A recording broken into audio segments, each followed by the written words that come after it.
She was standing in my kitchen, holding a chipped blue mug in both hands, when the room tilted and my heart forgot how to beat, because my granddaughter had the same eyes as the woman who destroyed my marriage. Not similar, not reminiscent, the same. That pale, unblinking gray that once looked at my husband across a candlelit table and made him forget I existed. For a moment, I thought I was finally losing my mind. I was 78 years old then, bones aching, hands spotted and trembling, a woman who had buried more people than she could count. I had survived war shortages, childbirth without anesthesia, and a marriage that hollowed me out slowly, year by year. I believed I was done being surprised by pain. But pain, I learned too late, doesn't respect age. My granddaughter, little Clara they called her, though there was nothing little about the way she filled a room, smiled at me and asked if I needed help with the pie crust. Her voice was soft, polite, nothing like the woman I remembered. And yet I had to grip the counter to keep from collapsing. Because 46 years earlier, I had seen that face leaning close to my husband's shoulder as he laughed in a way I had not heard in years. I said nothing. I never did, back then or now. Silence was the language of my generation, and I spoke it fluently. I told myself it was coincidence. Genetics play tricks. Faces repeat themselves through time like bad habits. I told myself I was tired, but memory has a smell, you know. It comes back sharp and uninvited, like lemon polish and cigarette smoke. And suddenly I was 29 again, standing in the hallway of our narrow brick house, listening to my husband's footsteps come home later and later each night. Arthur had been a good man once. Or maybe I needed him to be, so I believed it. We married young because that's what you did. Love was quiet then, practical. He worked at the paper mill. I kept house, raised our son, stitched socks until my fingers cramped. I measured happiness in full cupboards and a husband who came home sober. Then she arrived. Her name was Evelyn. I remember that because Arthur said it too easily, too often. Evelyn from accounting. Evelyn with the laugh. Evelyn who needed help with a report. Evelyn who had no husband, no children, no ring. I never accused him. Accusations require proof, and proof requires courage. I had neither. But I saw the changes, the new shirts, the way he whistled while shaving, the way his eyes slid past me as if I were furniture he planned to replace. One night I followed him. I had never done anything like that before. My hands shook the whole time, gripping the steering wheel, heart pounding like it was trying to escape. I parked across the street from a small apartment building, the kind with yellowed curtains and a flickering hallway light. He went inside without looking back. I waited. 30 minutes, an hour, 2. When he finally came out, his hair was damp, his tie loosened, and behind the glass of the second-floor window, a woman watched him leave. She lifted her hand, not to wave, but to rest it against the pane, as if the glass itself ached. That was the face. Those eyes. I drove home and scrubbed the kitchen until my knuckles bled. When Arthur came in, I served him dinner and asked about his day. He lied gently, like a man practiced in kindness and cruelty both. I stayed. Of course I stayed. I told myself it was for our son. I told myself affairs end. I told myself women like Evelyn eventually grow bored. What I didn't tell myself, what I could not bear to say out loud, was that something in me had already died. Years passed. The affair ended, or at least that's what Arthur claimed when I finally confronted him during a winter storm, the words spilling out of me like confession and accusation tangled together. He cried, he apologized, he promised. And I believed him, because belief was easier than rebuilding a life at 40. We grew old together after that. Not happily, not terribly, just quietly. He died in his sleep at 68, his hand resting on my arm like a question he never finished asking. At his funeral, I stood dry-eyed while others wept. Evelyn never came. I don't know if that comforted me or wounded me further. I thought the past was done with me then. Until Clara. She was born on a rainy Tuesday, my son calling me from the hospital with joy cracking his voice. "Mom, she's beautiful," he said. "She has the strangest eyes. Like storm clouds." I laughed it off. Storm clouds pass, I thought. But standing there in my kitchen decades later, watching my granddaughter's face bend toward the light exactly the way Evelyn's once had. I felt the past reach up and grab me by the throat. Because Clara wasn't just a reminder, she was a mirror. And somewhere deep in my bones, a terrible thought began to take shape. One I pushed away with all the strength I had left. Families carry secrets the way bodies carry scars. You don't always remember how you got them. You just learn to live around the pain. But secrets, I would learn, have a way of introducing themselves when you least expect it. And Clara had only just begun to smile at me. I told myself to stop staring at her like that. Clara noticed everything, children always do, and the last thing I wanted was to frighten her with an old woman's silence. So I smiled, the practiced smile I had worn for decades, and handed her the rolling pin. My hands were shaking, but I pressed them together until the tremor quieted. "You do it," I said. "My wrists aren't what they used to be." She laughed, that soft laugh that sounded nothing like Evelyn's, and leaned over the counter. The afternoon light caught her face just right, and again I saw it, the familiar slope of her nose, the exact tilt of her chin. I had once traced that chin with my eyes in a reflection I hadn't meant to see, standing behind Arthur at a company picnic while Evelyn laughed at something he whispered. I turned away before the memory swallowed me. For days after that visit, I couldn't sleep. Every time I closed my eyes, the years collapsed in on themselves. I saw Arthur young and hopeful, then secretive and distant. I saw Evelyn's hand against the glass. I saw my granddaughter's fingers dusted with flour, innocent and trusting. I began to watch Clara closely, though I hated myself for it. I studied the way she spoke, the way she furrowed her brow when thinking, the way she tucked her hair behind her ear when nervous. Some gestures were hers alone. Others felt stolen straight from my past. It was ridiculous, I told myself. Faces repeat. Mannerisms travel through bloodlines like stories told too often. Still, a question gnawed at me, sharp and relentless. Where did she come from? My son, Daniel, was devoted to his wife, Margaret. I had never doubted that. They were steady, sensible people, the kind who planned vacations months in advance and argued about paint colors rather than infidelity. Clara was their miracle baby, born after years of disappointment and quiet doctor visits they never spoke of in detail. But once the thought entered my mind, it refused to leave. Late one night, I pulled out the old tin box from the back of my wardrobe.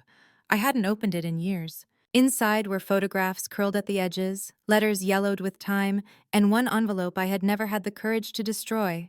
Arthur's handwriting stared back at me, careful, looping, unmistakable. I sat on the bed and opened it with fingers that felt far too young to be mine. The letter was dated 47 years earlier, written during the height of the affair, though he never used that word. He wrote about confusion, about mistakes, about love that arrived uninvited. He wrote about responsibility and consequences. And then, halfway down the page, a sentence I had read 100 times before suddenly rearranged itself into something new. She says the child may be mine. The room went silent. I don't remember how long I sat there. Minutes, hours. Time loses meaning when truth finally decides to show its face. Back then, I had convinced myself that Evelyn was lying, manipulating, desperate. Arthur had sworn it wasn't true. He had begged me to believe him, and I had needed to. But need does not change facts. If Evelyn had been pregnant? If there had been a child? I pressed the heel of my hand against my mouth to keep from crying out. Daniel had been born years before the affair. Clara couldn't possibly be, unless. The idea felt obscene, impossible. And yet my heart beat faster, not slower, as if recognizing something my mind still refused to accept. I began to remember other things I had dismissed. Evelyn leaving town suddenly. Arthur sending money to an address I never recognized. A birthday card returned unopened. The next morning, I called Daniel and asked casually about Clara's birth. I hated the carefulness in my voice. "You remember how hard it was," he said. "Margaret couldn't conceive. We almost gave up. Then the clinic matched us with a donor, anonymous. Best decision we ever made." Donor. The word landed like a dropped plate, shattering something delicate inside me. I thanked him, made some excuse about a pot on the stove, and hung up. Then I sat at my kitchen table and stared at the sunlight crawling slowly across the floor. Anonymous donor. But anonymous to whom? In my day, secrets were kept by men in offices with closed doors and women who didn't ask too many questions. Records were incomplete, names were hidden. And Evelyn had worked in accounting. She would have known how to disappear cleanly. I felt sick, angry, strangely relieved. If Clara was not my blood, then why did she look like that woman? But if she was, if somehow Arthur's choices had curved back around to touch my life again through this child, I didn't know whether to laugh or scream. Weeks passed. I said nothing. I watched. Clara visited often, drawn to me the way young people sometimes are to old ones, sensing stories beneath the skin. She asked about my childhood, my marriage, my regrets. She listened in a way that made me feel briefly visible again. Once, she brought an old photo album she'd found at her parents' house. "Dad says you'll know everyone," she said, smiling. I turned the pages slowly, my heart already bracing. And then there she was. Evelyn. Younger, smiling brightly from a company picnic photo I had forgotten existed. Clara leaned closer, curious. "Who's that?" she asked. I swallowed. My mouth tasted like metal. "That," I said carefully, "is someone who mattered more than she should have." Clara studied the picture, then touched her own cheek unconsciously, tracing the same curve. "I look like her," she said softly. It wasn't a question. "Yes," I answered, finally honest. "You do." She looked at me then, really looked at me, her storm gray eyes searching my face for something I didn't yet know how to give. And in that moment, I realized the truth was no longer mine alone to carry. The past had found its way back into the room, and it wanted to be acknowledged. The silence between us stretched out, long and heavy, until Clara shifted in her seat, the old photo album still resting in her lap. Her fingers lingered on the page, as if she were trying to find the words to fill the space between us. I wanted to reach out, to tell her everything that had been buried for so long, but the truth, I feared, would crush her. "Grandma?" she asked, her voice small, tentative. "Why do you look so sad when you look at that picture?" I almost laughed, bitterly. Sadness was a strange word for what I felt. It wasn't just sadness, it was a deep, ugly thing, lodged in my chest like a shard of glass that would never quite come out. It had cut me over and over for decades, until I forgot what life felt like without it. But I couldn't say that to Clara, not like this. Not when she was sitting in front of me with those same eyes that had haunted my marriage, my memories, my every day. "Evelyn," I said, my voice cracking, "was someone who changed everything for me, and not in a way anyone should ever want to be changed." Clara looked at me curiously, tilting her head in that way that was so familiar, so much like Evelyn's. It took everything I had not to turn away. "She ruined your marriage, didn't she?" Clara said it quietly, matter-of-factly. She didn't even need to ask. She had seen the tension in the photos, the stories I never told her, the quiet way I had pushed Arthur's betrayal into the background of our family. I nodded, fighting the lump in my throat. "Yes, she did." "And you stayed with Grandpa even after?" The question was so raw, so innocent, that it stung more than I could have imagined. The years I had spent justifying my decision, telling myself I stayed for the sake of my son, for stability, for keeping the family together, felt small and pathetic in the face of Clara's simple inquiry. Why had I stayed? "I stayed because I didn't know what else to do," I said, my voice barely a whisper. I thought love meant, well, I thought it meant more than it really does. I thought it meant forgiving everything, even when you shouldn't. Clara's eyes softened, but I could see the confusion there too. She was young, too young to understand the complexities of a life lived quietly, hidden behind layers of expectation and disappointment. But somehow, she was starting to see the cracks in the story I had told her all her life. "I don't think I could ever do that," she said, almost to herself. "Stay with someone who hurt me like that." I closed my eyes, hearing her words in a way I never had before. My granddaughter, so much younger, so much clearer in her thinking than I had been at her age. She spoke of betrayal like it was something you could walk away from just like that. As if the heart wasn't involved in all of it. As if love didn't get tangled with guilt, shame, and fear. I opened my eyes again and looked at her, really looked at her, as if seeing her for the first time. Her face was still Clara's, still my granddaughter, but in that moment I saw the possibility of a new kind of future for her. A future where she might not have to live through the same mistakes I had. A future where she could escape the weight of the past that had been handed down to me, like a broken heirloom.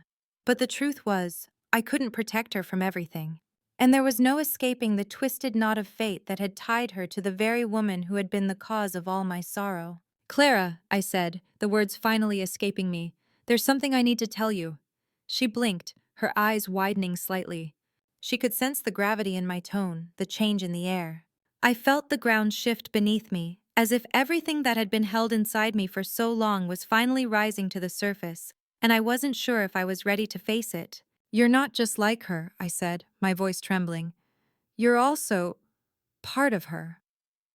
Clara looked at me, her face a mixture of confusion and something else I couldn't quite read. "What do you mean?" she asked, her voice steady but laced with an underlying fear. I stood up, my legs shaky. I walked over to the window, my back to her, unable to meet her gaze. I had never intended for this moment to come, but now that it had, I had no choice but to let it unfold. "Evelyn was your biological mother," I said, the words heavy in my mouth. Arthur, Arthur might have been your father." The silence that followed was deafening. I felt it crash down on me like a wave I had no hope of outrunning. It took everything I had not to turn and look at Clara. The words had left my lips, but their meaning hadn't fully settled yet. I could barely breathe, let alone explain the tangled mess of my past and her present. For a long time, there was nothing. Then, slowly, I heard Clara's footsteps, light and tentative, coming up behind me. When she spoke, her voice was a whisper, almost as if she were afraid to hear the answer. Is this why I look like her?" I nodded, my heart breaking at the innocence in her voice. "Yes, sweetheart. It's why." For a moment she didn't speak. She just stood there, her presence a quiet storm behind me, and I could feel her trying to piece it all together in her head. I wasn't sure how long it took, but finally, Clara reached out and touched my arm. "Does it hurt?" she asked. The question hit me harder than I had expected. Does it hurt? Of course it did. The wound had never fully healed, even after all these years. The betrayal, the brokenness, it lived inside me, an uninvited guest in every corner of my life.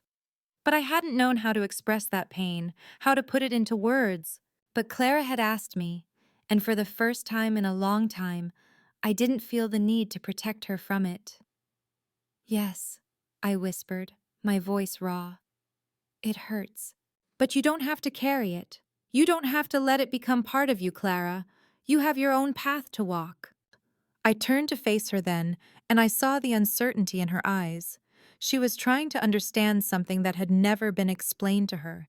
But I also saw something else. A strength, a resilience that reminded me of myself at her age, before I let love cloud my judgment and silence consume my voice. "Grandma," Clara said softly, "I'm not her, and I'm not him either. I'm just me." And in that moment I realized the most powerful thing of all. She had already broken the cycle. And for the first time in my life, I felt the weight of the past begin to lift, just a little. Clara was her own person. She was not bound by the mistakes of those who came before her. I smiled, feeling the heaviness in my chest ease, if only for a moment. It wasn't the end of the story, but it was a new beginning, and that, I realized, was all I could ever ask for. The days that followed were strange, filled with a quiet kind of understanding that had never existed between Clara and me before. The tension between us wasn't gone, not yet, but something had shifted. She would still come over every Saturday, her presence a warm light in the quiet house. But now there was a new kind of space between us, a space where words were often unnecessary, where silence wasn't so suffocating, and I began to see her for who she really was. Not just the granddaughter I had loved for so long, but a young woman with her own mind, her own future, her own choices. I had always tried to protect her from the world, from the mistakes I had made, but maybe, just maybe, there was something I had overlooked. Maybe Clara didn't need me to protect her from everything. Maybe she needed me to trust her. One morning, a week after I had told her the truth, I woke up with a strange clarity in my mind.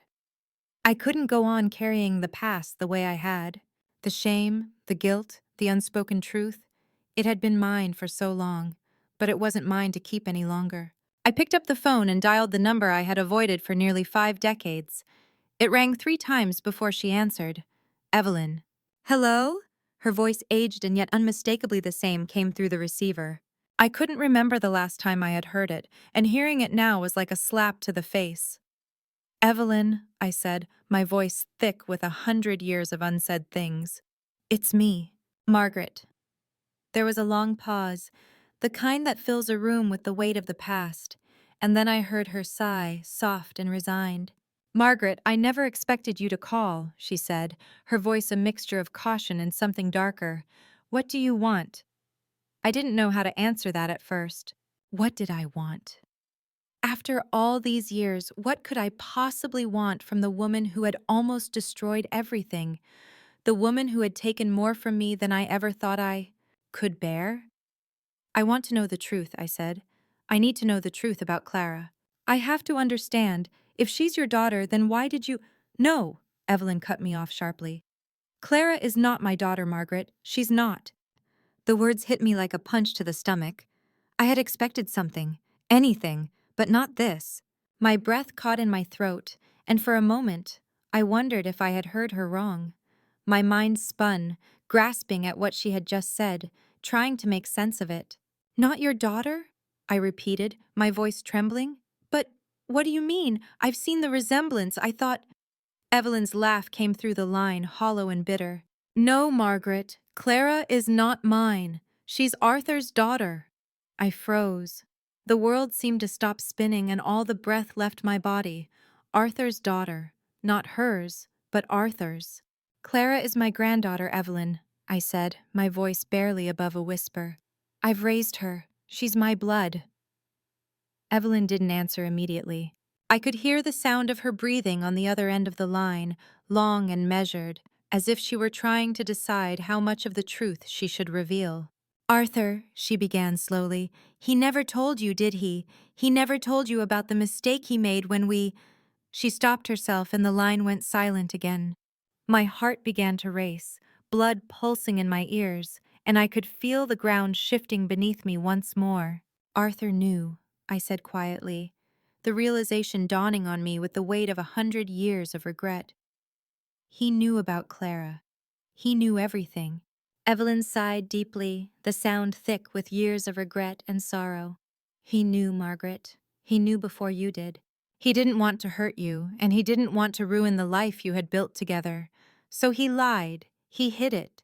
He convinced you that Clara was just a donor child. But she wasn't. She was his. The room seemed to tilt again, and I gripped the edge of the table to steady myself. A coldness washed over me, but this time it wasn't the old familiar ache. This was something else, something darker, more final. I felt betrayed all over again. Betrayed by Arthur, by Evelyn, by the years I had wasted believing the lies they told me. But I also felt something else, something that I hadn't known I could still feel. Anger. How could he— I started, my voice cracking, but the words wouldn't come.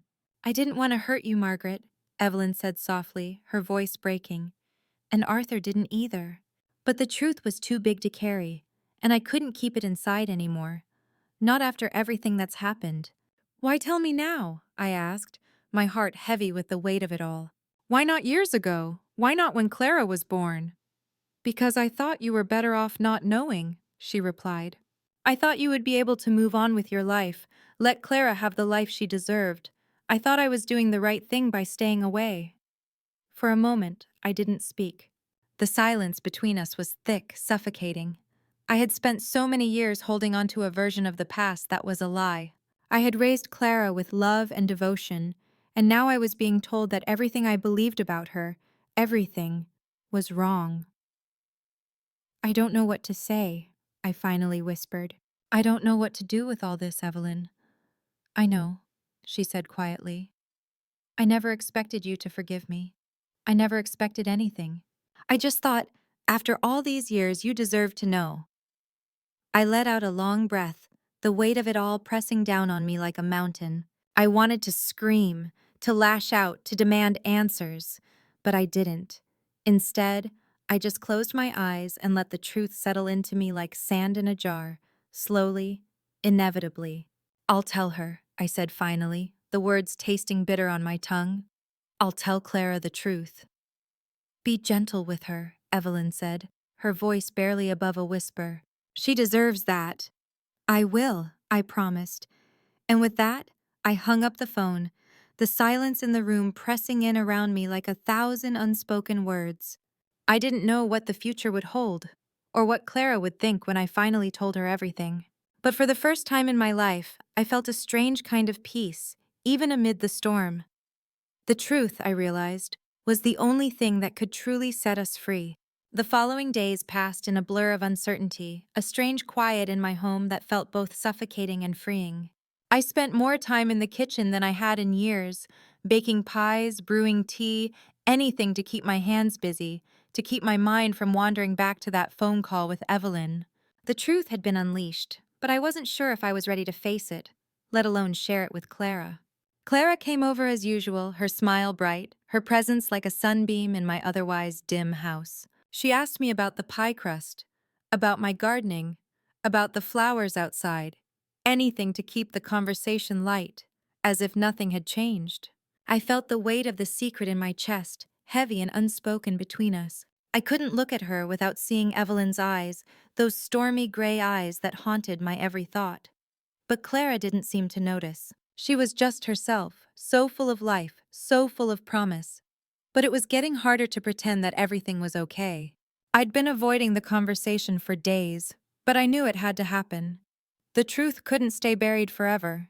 I had been hiding behind lies for too long, and the longer I waited, the more I felt like I was dishonoring Clara, dishonoring myself. One evening, as the last light of day slanted through the kitchen window, Clara sat across from me at the table.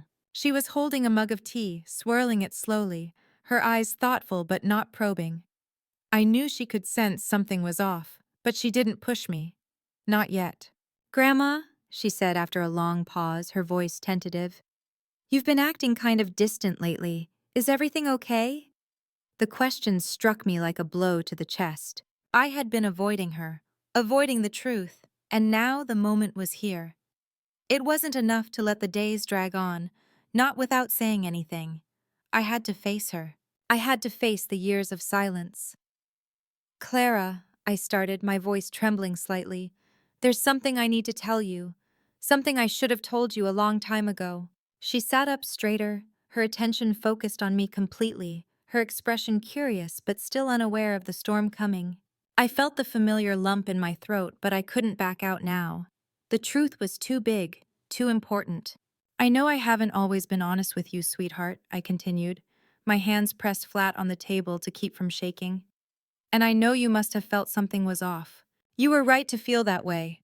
The truth is, Clara, you're not just my granddaughter. There's more to your story than I ever told you." She blinked, as if trying to process the weight of my words. "What do you mean?" "Of course I'm your granddaughter, Grandma. You've always said so." I nodded, my heart breaking at how simple she made it sound. "You are my granddaughter, but you're also—" I paused, the words feeling like they would choke me. "Arthur's daughter."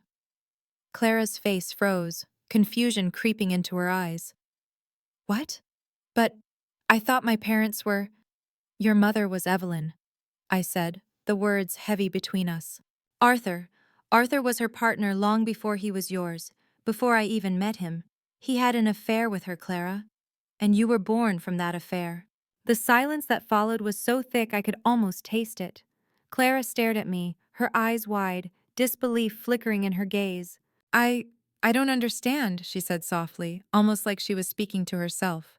"What does that mean for me? I thought I was just—" I couldn't find the right words to explain it all. I didn't have the answer she needed, the comforting answers a grandmother should provide. All I had was the truth, raw and unforgiving. "It means that there's a part of you that comes from that past, Clara," I said. "A part of you that's tied to everything that happened between Arthur and Evelyn. And I didn't know how to tell you, how to explain it. She remained silent for a long moment, her brow furrowed, processing. I could see the wheels turning in her mind as she pieced together the fragments of the story she had never asked for, never expected. She was only a girl, still learning about the world, about herself, and now this truth had thrust her into a tangled web of history, secrets, and betrayal. "But I love you," I added quickly, the words tumbling out. "I love you, Clara. You're mine. None of this changes how I feel about you, or how much you mean to me." She looked at me then, her eyes full of questions, but something else too, something softer, something that made me believe she wasn't as angry as I thought she might be. Maybe she was just as confused as I was, trying to understand a truth that had no easy answers. "I don't know what to say," Clara murmured, her voice small. "I don't know what to do with all of this." I sighed, my heart heavy with the weight of it all. "I don't expect you to understand it right away, and I don't expect you to forgive me for keeping it from you. But I needed you to know, because you deserve to know who you really are, Clara. You deserve to know the truth." She didn't say anything at first, and I could feel the space between us growing, the emotional distance that had always been just under the surface now widening. I had crossed a line I couldn't take back, and I wasn't sure where it would lead us. After what felt like an eternity, Clara finally looked up at me, her eyes searching mine. "I don't know what all this means, Grandma," she said quietly. "But I'm not going anywhere. You're still my grandmother, and I still love you." I exhaled a breath I didn't realize I'd been holding. The tension that had gripped my chest began to ease, but only just. There was so much more to unpack, so much more to say. The past wasn't done with us yet, and neither was the future. But for now, in this moment, I had what I needed. Clara's forgiveness, even if it was unspoken, and her promise to stay by my side. "I love you too, Clara," I said, my voice thick with emotion. "More than you'll ever know." She smiled, and for a moment it was like the weight of the years fell away. Like we were back in a time when things were simpler, when love and family weren't complicated by secrets. But we both knew it wasn't over. The road ahead would be hard. There would be questions, confusion, and perhaps even anger. But we would face it together. And for the first time in a long time, I believed that we could handle whatever came next. I had given her the truth. Now it was up to us to rebuild what had been broken. And I was ready. The days after I told Clara the truth were a slow, steady march. It wasn't easy. Nothing ever is when the past comes knocking and demands to be dealt with. But Clara didn't pull away from me. She didn't retreat into the distance I feared. Instead, she came to me more often. Her visits less about the small talk we had once shared, and more about the quiet moments between us. We didn't speak of the past every time she came by. Sometimes, we just sat together in silence, drinking tea or watching the birds outside the window. And sometimes we spoke of everything, but not all at once. I could see the change in Clara's eyes. The same light was still there, the bright curiosity that had always drawn me to her. But now it was tinged with something else. A deeper understanding of herself and of the complicated world we lived in. She never asked about Arthur or Evelyn again, though I could see the questions simmering in her thoughts, the longing for answers she wasn't sure she could handle. But I also noticed something else. Clara was different. She didn't seem to carry the weight of the truth on her shoulders the way I had expected. Instead, it was as if she was holding it at arm's length, letting it float beside her, but not letting it consume her. And that, I realized, was perhaps the greatest gift she could give me in return for the secret I had held from her for so long. One evening, weeks later, Clara came to see me with something in her hands. I was in the kitchen as usual, a pot of soup simmering on the stove, when she walked in, her face a little more serious than usual. "Grandma, I've been thinking," she said, sitting down at the table and setting a small envelope in front of me. "What is it, Clara?" I asked, wiping my hands on my apron and sitting across from her. There was something in her eyes that made me feel the gravity of the moment. She was no longer a child, not entirely. She was growing into something else, something I hadn't expected, an adult who understood the weight of choices, the depth of consequences. She slid the envelope toward me. "It's from the clinic. I got a letter. They sent me this a while ago, but I didn't want to open it. Not until I was sure about everything." I took the envelope from her, noticing how her hand trembled slightly as she pulled it back. The weight of the letter felt heavy, like a final piece of a puzzle that had taken decades to complete. "What's in it?" I asked gently. "It's a genetic report," Clara replied. "A few months ago, I went to the clinic for a test. I wanted to know more about where I come from, and I know it's a lot to process, but I thought I'd want to know. For myself." The air between us seemed to thicken. I felt the pull of that moment, the final step in our journey to understanding, the last piece of the story we'd both been afraid to face. Clara was no longer just a little girl asking questions. She was becoming a woman asking the questions that needed to be asked. And the truth, in all its painful, messy glory, was there, waiting for us to face it. I opened the letter slowly, the paper rustling in my hands. Inside was a report detailing Clara's genetic background, the history of her biological lineage, the information she had asked for months ago but had never fully known she needed. It wasn't just about her health or her traits. It was about identity, who she really was, beneath the surface. And as I read through the report, the words on the page jumped out at me. Arthur's name was there. It confirmed everything I had feared, but also, in a strange way, it offered something else. Confirmation that the past was real. That Clara wasn't just a figment of someone else's choices. She was her own person, both a product of her heritage and yet so much more than that. "I know it's a lot to take in," Clara said quietly, breaking my silence. "But I just wanted to make sure I wasn't living with any more secrets. I wanted to know everything." I folded the letter back into the envelope, my hands shaking slightly as I did. For the first time, I felt a shift inside myself. The weight of guilt I had carried for so long felt less suffocating. Not because it was gone, but because Clara had already forgiven me without saying a word. She had taken the truth and made it hers, made it something she could live with. I reached across the table and took her hand in mine, squeezing it gently. "You're brave, Clara," I said, my voice barely above a whisper. "More than I ever was." She smiled, a small, knowing smile that seemed to say more than words ever could. "I think we both are," she said softly. "You had your reasons for keeping the truth from me, and I have my reasons for wanting to know. But now we can both move forward." The relief in her voice was like a balm to my soul. We weren't perfect, we weren't finished, but we were healing, and that was all I had ever really wanted, for both of us. The days that followed felt different. The air in the house seemed lighter, as though a storm had passed. Clara continued to visit, and each time, there was a little less silence between us, a little more understanding. We would talk about anything and everything: her studies, my health, the neighbors, the old dog who still hadn't learned to stop barking at the mailman. But sometimes, just sometimes, we would slip into quiet moments, our minds full of the things that could never be said, yet understood all the same. Then one afternoon, a few months later, Clara came to me again, this time with a small box in her hands. She placed it gently on the table between us, her eyes filled with something I couldn't quite name.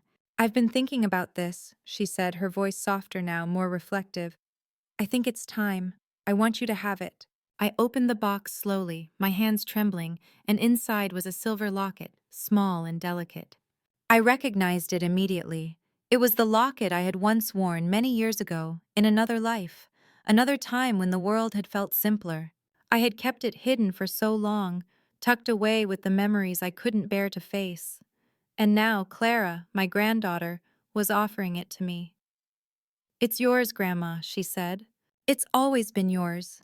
I just thought, maybe it's time to give it back." I took the locket in my hand, the weight of it familiar and strange all at once. I opened it slowly, and inside was a small photograph of Arthur and me, taken in the early days of our marriage. We were young then, full of hope and promise, unaware of the storm that would come. "Thank you," I whispered, my voice thick with emotion. Clara smiled, a quiet smile of understanding, and for a moment, the past and present seemed to merge together, the years between us fading just a little. We didn't need to speak anymore. The love, the pain, the healing, they were all there in the quiet of the room. And in that moment, I realized that the future wasn't something to fear. It wasn't a continuation of the past. It was something we could shape together, piece by piece. The locket, the letter, The truth, the forgiveness, they were all just pieces of a puzzle we were still putting together. But for the first time in my life, I was no longer afraid of what would come next. We were going to be okay, and that, I knew, was all that mattered. In terms of the story's progression, everything essential has been addressed. Clara's understanding and acceptance of the truth, the healing process between her and her grandmother, and the symbolic passing of the locket, which ties the past and present together. The emotional arc of both characters is complete as they move forward in a healthier dynamic, free from the weight of the hidden truths. There could be a potential for an epilogue or further reflection on their future. Perhaps Clara, now fully aware of her origins, may choose to explore more about her biological history, or maybe she and her grandmother will reconcile further as time goes on, sharing new memories and perspectives.